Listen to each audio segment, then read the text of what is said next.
The rise of civilization required something unique. It required cooperation on a massive scale. But how do you get millions of people to work together? One answer lies in the power of shared myths. Imagine the arid plains of ancient Mesopotamia, the cradle of civilization. Here, people began to coalesce around common stories of gods, goddesses, and their role in the world. These myths were not just stories, they were powerful forces that provided a shared identity. They offered explanations for natural phenomena and provided a moral compass. The epic tales of Gilgamesh and Enkidu, for example, spoke of friendship, heroism, and the search for immortality. These stories resonated with people from different backgrounds and helped to forge a sense of community. Shared myths laid the foundation for large-scale cooperation. This was essential for the development of agriculture, cities, and complex social structures. The myths also played a crucial role in the development of political systems. They often legitimized the authority of rulers. Kings and priests claimed divine descent or a special connection to the gods. This helped to maintain order and prevent societal breakdown. Shared beliefs created a sense of unity and purpose. This unity was crucial in the face of challenges like floods, droughts, and invasions. Religious beliefs were deeply intertwined with governance and law. Kings were often seen as intermediaries between the gods and the people. Their authority was therefore considered sacred. This concept of the divine right of kings was prevalent in many ancient societies. It provided a powerful justification for their rule. One of the most striking examples of the connection between mythology and law is the Code of Hammurabi.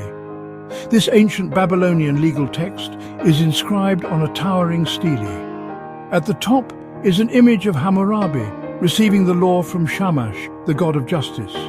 This image clearly illustrates the belief that laws were divinely ordained. The code itself is a fascinating document that reveals much about Mesopotamian society. It covers a wide range of issues, from trade and contracts to family matters and criminal justice. The principle of an eye for an eye, a tooth for a tooth, is famously enshrined in the code.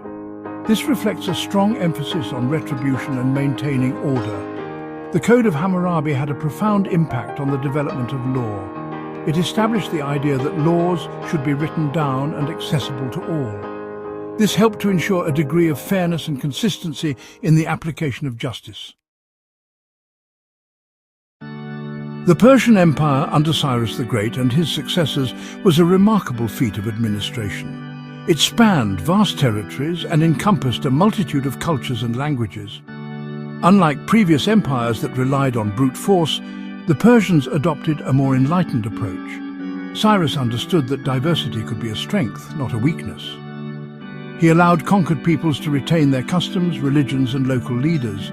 This policy of tolerance fostered loyalty and cooperation. It contrasted sharply with the brutality of the Assyrians, whom the Persians replaced. Centralized administration was key to the empire's success. The Persians developed an efficient system of governance. This included a network of provinces, each ruled by a satrap who answered directly to the king. A sophisticated system of roads and a postal service facilitated communication and trade across the vast empire. In the bustling marketplaces of ancient Greece, a revolution was taking place. The invention of coinage transformed the way people traded and interacted. Before coins, barter was the primary means of exchange. This system was inefficient and relied on finding someone who had what you needed and vice versa. Coins, typically made of gold or silver, introduced a standardized system of value. This made transactions simpler, faster, and more efficient. The use of coinage also facilitated trade over long distances. It reduced the need to transport bulky goods. The introduction of coinage had a profound impact on Greek society. It led to the development of a more complex economy. This included specialized labor, market institutions, and the rise of merchant classes. The agora, or marketplace, became the heart of Greek city-states. It was a place not only for trade, but also for social and political gatherings. Section 5, the Silk Road, a network of trade and cultural exchange. Few images capture the spirit of interconnectedness as vividly as the Silk Road. This was not a single road, but a network of routes that spanned thousands of miles. It connected the Roman Empire in the west with the Han dynasty of China in the east. For centuries, this network facilitated the exchange of goods, ideas, and cultures. Silk, spices, porcelain, and precious stones flowed westward. From the west came horses, glassware, textiles, and gold. But the Silk Road transported more than just material goods. It was a conduit for the transmission of knowledge, beliefs, and artistic influences. Buddhism spread from India to China along the Silk Road. The Silk Road fostered a sense of global interdependence. It connected people from diverse backgrounds and exposed them to new ideas and ways of life. It serves as a powerful reminder that human history is a tapestry woven from countless threads of interaction and exchange. Section 6. Echoes of the Past. The enduring legacy of empires and interconnection. We live in a world shaped by the empires and trade routes of the past. The legacies of ancient Mesopotamia, the Persian Empire, the Greek city-states, and the Silk Road are all around us. Our legal systems, our political institutions, our languages, our religions, even our alphabets, all bear the imprint of these historical forces. The concept of the nation-state, for example, has its roots in the centralized empires of the past. Our modern system of international trade, with its emphasis on standardized currencies and complex financial instruments, can be traced back to the innovations of the ancient Greeks and the Silk Road merchants. The interconnectedness fostered by these historical processes has only intensified in the modern era. Globalization, driven by advances in technology and communication, has created a world where people, goods, and ideas can move across borders with unprecedented ease. Section 7. A World Without Borders, Globalization and the Future of Humanity. Globalization presents both opportunities and challenges. It has the potential to lift people out of poverty, spread knowledge, and foster cultural exchange on an unprecedented scale.